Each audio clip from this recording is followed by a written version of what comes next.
Maharashtra Olympic असोसिएशनचे महासचिव नामदेव शिरगावकर यांना निवडणुकीपूर्वी पुणे सत्र न्यायालयाकडून मोठा दिलासा मिळाला आहे. कोर्टाने त्यांना अटकपूर्व जामीन मंजूर केला असून त्यामुळे ते 2 ऑक्टोबर रोजी होणाऱ्या ऑलिम्पिक असोसिएशनच्या निवडणुकीत सहभागी होऊ शकणार आहेत. काही दिवसांपूर्वी म्हणजेच 28 ऑक्टोबर रोजी पुणे पोलिसांनी शिरगावकरांविरोधात आर्थिक अनियमितता आणि सरकारी निधीचा गैरवापर केल्याचा गंभीर आरोप करत गुन्हा दाखल केला होता. पोलिसांच्या माहितीनुसार महाराष्ट्र सरकारने ऑलिम्पिक असोसिएशनला विविध राष्ट्रीय स्पर्धांसाठी खेळाडूंच्या सहभागासाठी 12 कोटी 45 लाख रुपयांचा निधी दिला होता. त्यामध्ये 3 कोटी 5 लाख रुपये गोव्यातील राष्ट्रीय खेळांसाठी ऑक्टोबर 2023 मध्ये आणि 4 कोटी 95 लाख रुपये उत्तराखंडमध्ये होणाऱ्या राष्ट्रीय खेळांसाठी जानेवारी 2025 मध्ये दिले गेले होते. तक्रारदार संदीप उत्तमराव भोंगवे, जे महाराष्ट्र राज्य कुस्ती असोसिएशनचे कार्याध्यक्ष आहेत, यांनी आरोप केला आहे की महासचिव शिरगावकर यांनी या निधीचा पूर्ण हिशोब दिला नाही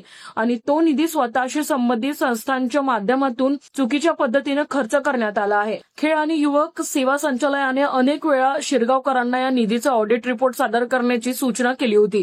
26 सप्टेंबर रोजी त्यांना 3 ऑक्टोबर पर्यंत माहिती सादर करण्याची नोटीसही पाठवण्यात आली होती. मात्र दिलेल्या मुदतीनंतरही शिरगावकरांनी कोणताही प्रतिसाद दिला नाही. यामुळे 27 ऑक्टोबर रोजी कुस्ती असोसिएशनच्या सदस्यांनी पुणे पोलीस आयुक्तालयाबाहेर आंदोलन केले आणि त्यांच्या विरोधात कठोर कारवाईची मागणी केली.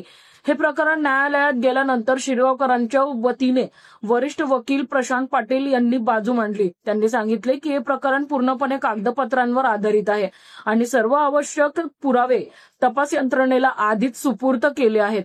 तसेच गुजरातमध्ये झालेल्या 36व्या आणि गोव्यातील 37व्या राष्ट्रीय खेळांचा ऑडिट रिपोर्ट आधीच सादर केला गेला होता. नंतर उत्तराखंडमध्ये होणाऱ्या 38व्या राष्ट्रीय खेळांसाठी सरकारने 2 महिन्यांचा अतिरिक्त वेळ दिला आहे. त्यामुळे शिरगावकरांना पोलीस कोठडीची गरज नाही, असा दावा पाटील यांनी केला. न्यायालयाने या सर्व पुरावे आणि युक्तिवाद लक्षात घेऊन शिरगावकरांना अटकपूर्व जामीन मंजूर केला. तथापि पोलिसांना चौकशीसाठी त्यांना बोलायचे असल्यास 48 तासांपूर्वी नोटीस देणे आवश्यक असेल, असे आदेश देण्यात आले. कोर्टाच्या या निर्णयामुळे नामदेव शिरगावकर यांना निवडणुकीपूर्वी मोठा दिलासा मिळाला असून त्यांच्या उमेदवारीसाठीचा मार्ग मोकळा झाला आहे. तर अशाच ताज्या आणि महत्त्वाच्या घडामोडी पाहण्यासाठी बघत रहा न्यूज डॉट्स. धन्यवाद.